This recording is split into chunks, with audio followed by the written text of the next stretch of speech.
এই একটা দিনই আমি হালকা আর ফুরফুরে মেজাজে থাকি, কারণ আজ রবিবার, আর রবিবার মানেই আপনাদের সোজাসুজি প্রশ্ন আর আমাদের সোজাসুজি উত্তর দেওয়ার পালা। আজকে কোনো রকম বাঁধন নেই, কোনো রকম স্ক্রিপ্ট নেই, কোম্পানির লাল চক্ষু দেখার ঝামেলা নেই, একদম আনকাট একটা ভিডিও করার আমি চেষ্টা করি। যাই হোক, প্রথম প্রশ্ন তো নেবই, তার আগে বলে দিই আমি ভিভো V27 Pro ফোনটাকে ইউজ করছি প্রাইমারি ডিভাইস হিসেবে। ইউজ করতে ভালো লাগছে বলেই করছি, কোম্পানির কাছে ফেরত চলে যাবে, যতদিন যাচ্ছে না ততদিন করে নিই। আর হ্যাঁ, এই ফোনটার রিভিউ অলরেডি চলে এসেছে, দেখে নিতে পারেন। OnePlus 11R এই ফোনটারও রিভিউ চলে এসেছে, আরও দু একটা ফোনের রিভিউর ওপর কাজ চলছে, খুব তাড়াতাড়ি চলে আসবে।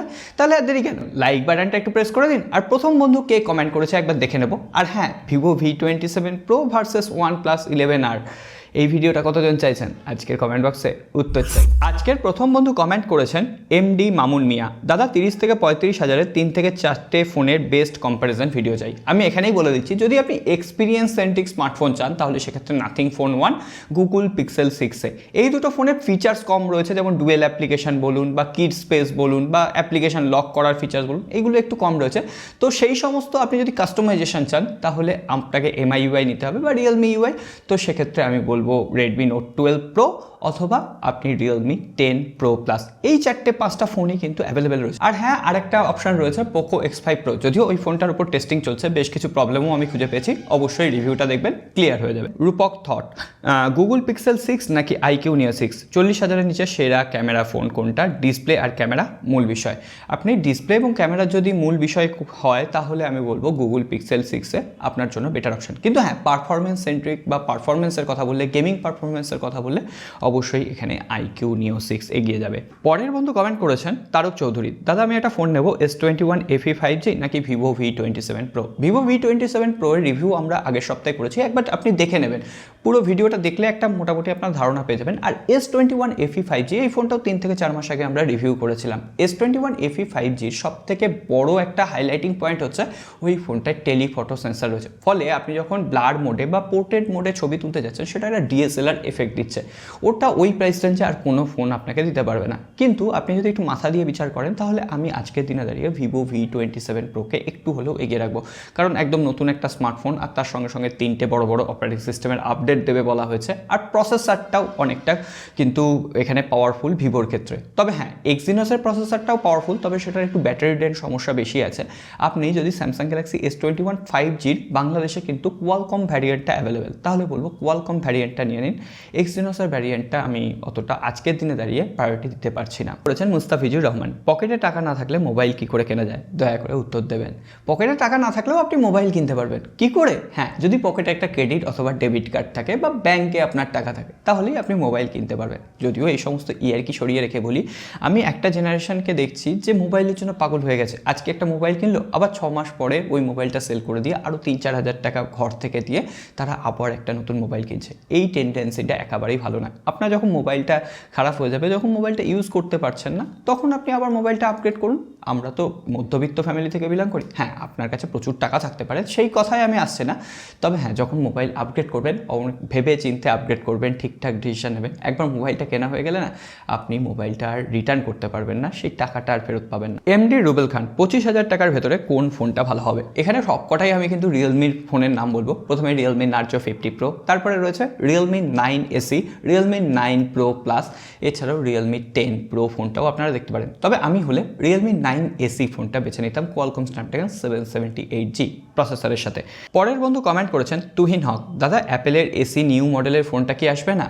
আগে খবর আসছিল যে অ্যাপেল এসি ফোনটা নেক্সট জেনারেশনের সেটা এই বছরই নাকি লঞ্চ করবে, কিন্তু হঠাৎ করে এখন শোনা যাচ্ছে না, অ্যাপেলের এসি সিরিজ এই বছরে লঞ্চ করছে না, সেটা সামনের বছরে কি লঞ্চ করবে। অ্যাপেলের এসি সিরিজের জন্য অনেকেই ওয়েট করে থাকেন, কারণ ওটা একটা অ্যাপেলের বাজেট কেন্দ্রিক স্মার্টফোন হয়।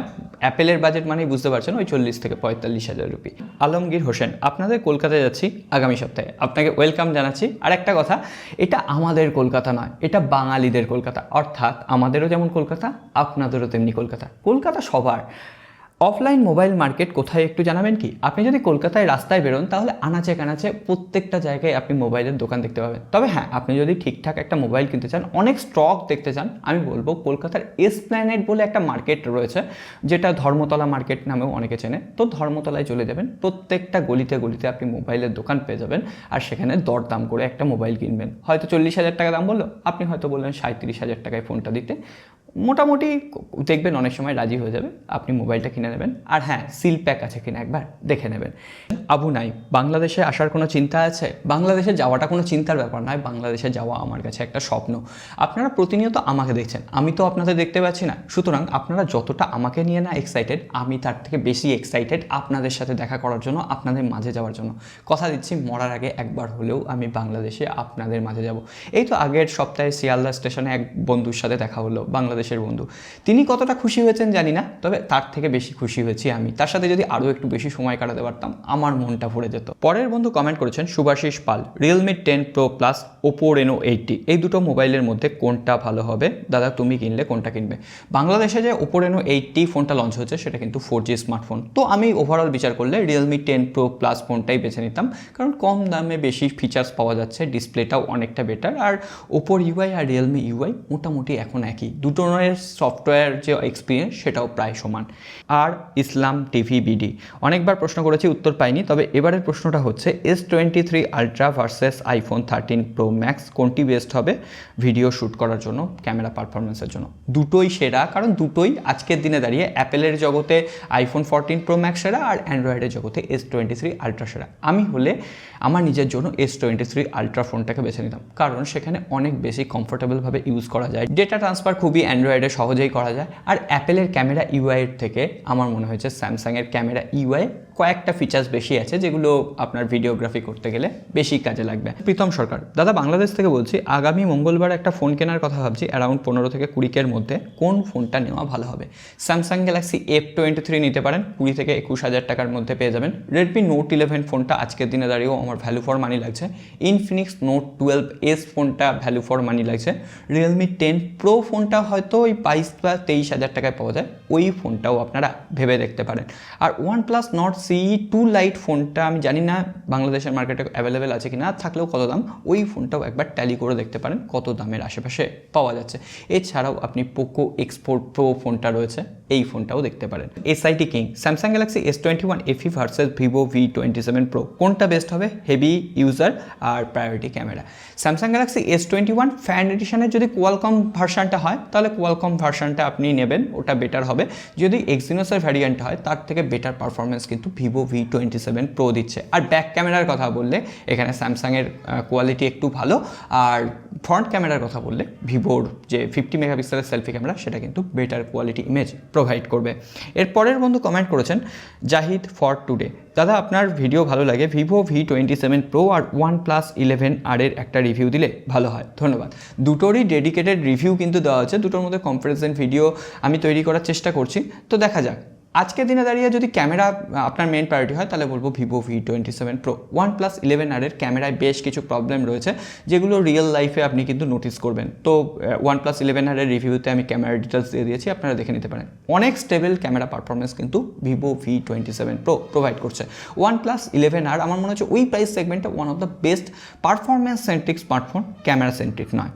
সো আজকে অনেক বন্ধুর কমেন্ট নেওয়ার চেষ্টা করলাম, আরও অনেক বন্ধুর কমেন্ট হয়তো পড়ে রয়েছে যেগুলো আমি নিতে পারিনি, তাদের কাছে হাত জোর করে ক্ষমা চাইছি। আর আমি পার্সোনালি এখনই উঠে গিয়ে সেই সমস্ত বন্ধুর কমেন্টে রিপ্লাই করব।